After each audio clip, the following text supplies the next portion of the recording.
And welcome everyone to a special presentation of Marcus Sims Media. We are here at the Maitland Conservatory Suite F, where a lot of great things happen, a lot of dope things happening, whether you want to rehearse, whether you want to do a podcast, whether you want to do some recording, whether you want to brush up on your singing skills, your music instrument skills. You can do all that here at Maitland Conservatory. Give them a like, give them a follow on social media. Also, a big shout out to my man tmill. Check out Paradox East Radio on social media as well. Also, the podcast In Tune with tmill.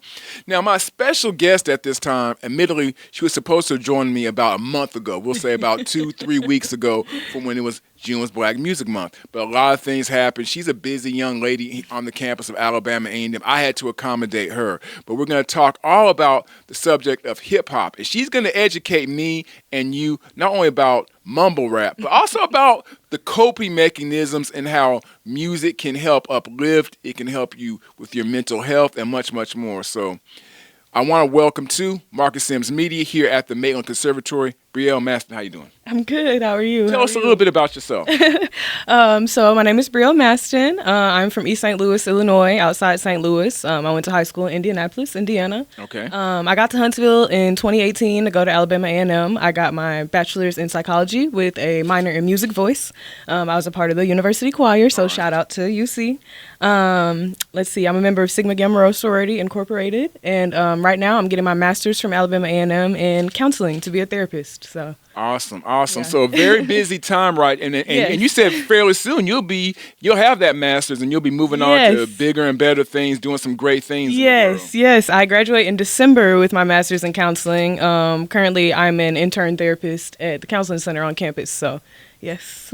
So one of the things during Black Music Month, I was going around on the campus and the community and asking individuals about who would they put on a Black Music Month list. Yes. And I think one of the things that threw me is when I asked you and you started saying people like Nina Simone and you started saying people like Mahalia Jackson. And I was like, okay, I was thinking maybe something more modern. And then I said, and I was just stunned that you didn't say any of the modern rappers or whatever. And so I kind of, I don't want to say shaded the area, but I was like, no mumble rappers or nothing. And Briel quickly chastised me at the Health and Wellness Center. So talk to us a little bit about this paper that you wrote that'll kind of lead us into this discussion. Yeah, absolutely. So my first semester of grad school, actually, I wrote a research paper, a qualitative research paper, and I called it Black Americans in the Spirit of Music. It's a study of the necessity and the creation of modern day music by Black folk. Mm-hmm. So I say all that to say basically that in my paper, I argued a few main points. It was an intro thesis, and I just talked about how Black people really created modern day music out of an emotional necessity.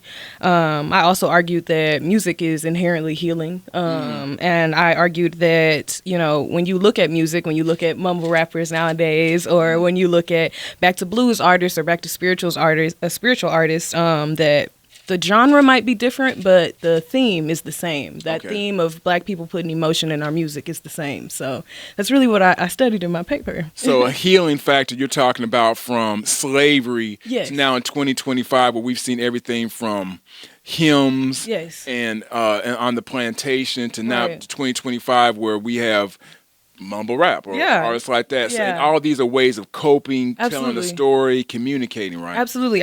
I argued, my conclusion in my paper was that, Black people created music out of this emotional necessity because of the oppression we were going through, because of times of slavery, even now because of times of police brutality, so that, shall that trend of oppression continue, we will continue to share our pain and our trauma in our music. So interesting you say that, because I'm one of those individuals, if I'm having a long day, a lot of times before I go to bed, music plays a lot to my mental health. Yes. So how, for African Americans in this country, has music played a role in our mental health and how we do things? Yeah. So, even to take that back, just not even Black people, but I want to talk about music as a whole. When you think about, coming from a therapist perspective, when you think about music therapy and the healing properties, the therapeutic properties of music, it provides a stress relief, listening to music, making music. Even if you try and get technical about it, humming is one of my favorite somatic sensory experiences where, when you hum, that accesses your vagus nerve, which is linked to your nervous system, which calms what you nerve down. now? Your vagus nerve is in the back of your neck. It plays a lot into fight and flight and things like that of that nature. So, the science is behind it to why music calms us down, especially when you think of a group setting, like singing in the church on the weekends. You just let it all go, right? Or like I said, I was in the Alabama A&M University choir, going to rehearsals there and singing as a group. It's community building. It brings those endorphins, So to take it not only from that, but to look at music with Black people, I just think it's always been the best way for us to express our emotions. You look back at plantation days and you look at hymns and Negro spirituals. Think about how guttural, some of those songs are. Sometimes I feel like a motherless child. I've been buked. Those are all real things that were going on. And so how are you coping? How are you coping from what you're dealing with? Well, you're thinking about it. You're singing about it. You're humming about it. You're doing all the runs and stuff that we do. It's healing. Right. So it's interesting you say that, because I'm looking at, when I was coming up, I would always look at everything from therapeutic music to, like, I always use Tupac as an example. Okay. Because I'm like, man, this dude is a millionaire and he's still going through hell. He's catching it from everyone, from his girl to the police to everyone. And I was like, I could kind of relate to that. And I know, of course, so music has always played a role, whether it was blues artists, like, your B.B. King. Right, Bobby Blinn. Going back to them. And then, of course, I'm sure for those younger that are watching, you all are probably thinking of someone like Amigos, or you're thinking of someone like I like to say Lil Durk, Young Boy, NBA Young Boy. Okay. Yeah, that's a big one. So who's the artist that you listen to that, like, maybe it's a rough day? Yeah. Stressful day. This is my favorite topic. I like to call them my emo rappers, my emotional rappers, because I'm just sad and I need to hear that, My modern day blues. So I got a top 5. Coming out of Baton Rouge, Louisiana, you have NBA Youngboy. I'm from East St. Louis. I'm from Illinois, so I got to throw some Chicago rappers on there. You got Lil Durk, G Herbo. You got D Moolah coming out of Memphis, Tennessee. He's still kind of underground right now. And you got No Cap coming out of Mobile. No Cap, Rilo Rodriguez coming out of Mobile. So some Alabama rappers that really, they're putting that pain in their music. They're putting that emotion in their music, but I think they're overlooked. So talk to me right now, talk to me out there. Why is my feeling towards mumble rap so like, so evaluate me. I'm on the couch right now. Talk to me. Yes. I'm gonna have to charge you after this. No, but so I think that mumble rap gets a bad rap because, there's maybe the beat is a little bit unrecognizable. If you're somebody that you come up listening to blues or listening to soul, now trying to listen to trap and trying to listen to drill music, as it's called, you might miss the subject because you're like, all right, I don't really mess with, how this sounds, or I can't understand him. I don't know what he's saying. I think that, arguably, people that are so easy to push away mumble rappers, I just kind of want you to explore, like, what viewpoint are you looking at music from? Socially, it almost makes me think, like, what kind of Eurocentric standpoint are you coming from, to where you think that music has to sound a certain way or has to look a certain way? Because, again, as I argued in my paper, you look at Youngboy, he's somebody that gets pushed off a lot for being a mumble artist. You look at some of his songs, you can compare that to The Thrill Is Gone by B.B. King, or even one of my favorites, G Herbo.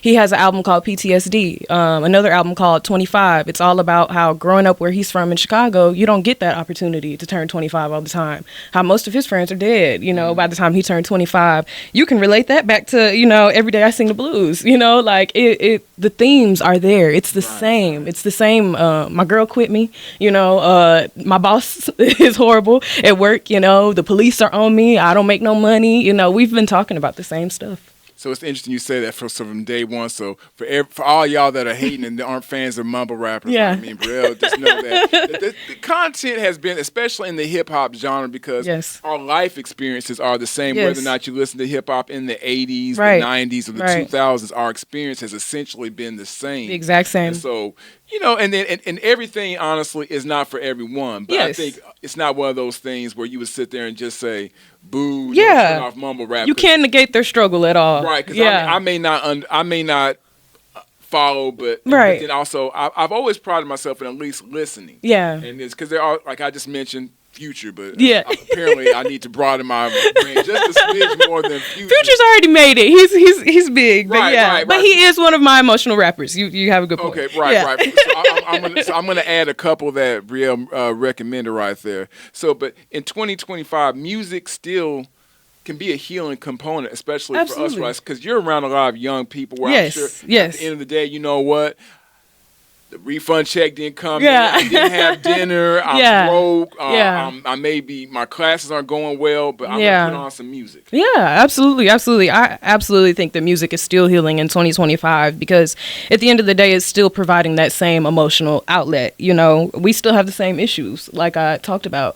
And then even to go back into the music therapy side of things, you know, I had a classmate. Her name is Candace Brown in the master's counseling program that talked about how she likes to ask her clients, what's your favorite song right now, as a good icebreaker, you know, a way to kind of get into that session because everybody listens to music, you know, everybody has something that they love. So yeah, music is absolutely still healing. So who are you listening to right now? If I sat there, I recommend you ran down some of the I gave you my top five. I gave you my top five. So who else are you listening to? Educate. Me and my man tmill, everyone out there, because I pride myself on staying on top of some of this stuff. Yes, you know, so my top five, like I said, Lil Durk, G Herbo, D Moolah, NBA Youngboy, you got No Cap, Rylo Rodriguez. Wow, they're so. Seems like she's running folks that were in the XXL freshman class the past 2 or 3 years. No, I mean, maybe so. But I even got some throwbacks. You know, Chance the Rapper. I'm calling him a throwback. I'm showing my age. Like that 2014 Chance the Rapper. Okay. But no, there's a lot of artists that deserve Nicki Minaj fan? Let me throw some names out there. Nicki Minaj fan, or is that? I give Nicki Minaj her flowers, but I can't say it's something I listen to every day. Doechii, I give her flowers as well. You know, my friends talk about me because when you get in the car with me, it's straight 808s. It's bass. They're like, what are you listening to? Wow. So I get a little gooder, I guess. Oh, okay. Okay. So, but yeah. Name me an artist I would be surprised that you listen to. Like, I have to give my shout outs to D Moolah just because a friend of mine from Memphis put me on him years ago, and now he has a viral song on TikTok right now. So I love to see that from him. But D Moolah, he has some good deep cuts. He's coming from Memphis, so I really like the emotional themes in his music. Yeah. So how have you enjoyed your time I have to ask, how have you enjoyed your time on the campus of Alabama A&M? Like, you got another semester, then she's allegedly dipping, but how have you enjoyed your time? I have loved my time at A&M. You know, I remember being 18, coming to A&M for senior day. I auditioned for the choir. I have to give my shout out to the director, Horace Carney, for helping me find, Dr. Carney. Yes, helping me find my voice and showing that love to me. You know, he gave me a hefty voice scholarship, and it ended up becoming my minor. And you know, I've always been someone that sang. I've been in choir since elementary school, but that's really when I found my voice. You know, being able to focus on hymns and focus on spirituals in the A&M choir has been beautiful. So that was a large part of my undergrad experience. And even now, getting my master's, I love it. I love the work that I'm getting and learning from the counseling center. You know, I've been very involved on campus, so it's been great to me. Awesome. Yeah. Another Bulldog success story. Absolutely. Start here, go anywhere. Yeah, it's been an honor to hang out and talk with you and meet you because, like I said, you know, the whole thing it's been very educational. So, Briel, talk to everyone real quick. I want you very briefly tell everyone, talk to them real quickly about stop being elitist towards mumble rappers. That's what she was basically saying. Stop. Pretty much. I need you. You know, the therapist is coming out of me, but I need you to challenge yourself on why, when you hear some of these artists, you know, your Lil Uzi Vert, your Future, your things of that nature. Who's one right now trending? Baby Chief Do It. When you hear that, why are you so quick to write them off? You know, were you not young once and listening to things that people thought made no sense? You know, so when people discredit mumble rap, it grinds my gears because they got something. Her butter. They got something. Them boys got something, really. They got a story to tell, and let's support young people. They're doing good things. They're doing, you know, and expressing their emotions. This is their story, and you know what? And so she taught me a lesson. She got me up to speed. She adjusted my moral code. So, Briel, I want to thank you for hanging out with us here at the Maitland Conservatory, Suite F, here in North Huntsville. Of course, we want to thank Tim Miller, for the support. Be sure to give us a like on Paradox East on Facebook, all social media forums. Check me out as well on social media, on Instagram, Facebook. I'm even on TikTok, huh? How can they find out where you at on there? Oh, man. I guess you can give me a follow on Instagram. My Instagram is twigs with an S 2000, 1_. You can always get my information from these guys if you want to feature me or talk music. Awesome. Guys, thanks so much for joining us. This has been another presentation of Marcus Sims Media in the Maitland Conservatory. Until then, we bid you adieu.